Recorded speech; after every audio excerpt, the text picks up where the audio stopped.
এখন মোটামুটি রাত 10টা, আর আমি রেডি হচ্ছিলাম রাতে রান্না করার জন্য।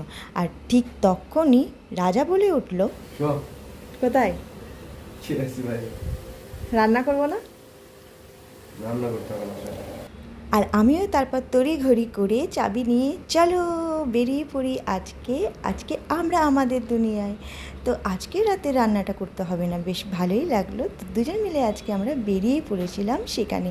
কোথায় যাব ভাবছিলাম, তারপর চলে এলাম এখানে একটা নতুন রেস্টুরেন্ট হচ্ছে, নাম হচ্ছে শীতল।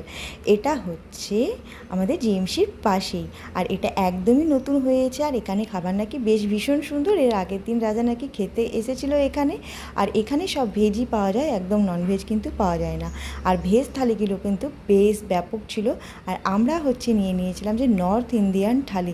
ওহো, কী দারুণ ছিল! আমার তো দেখেই মনে হচ্ছে একদম সব এক্ষুনি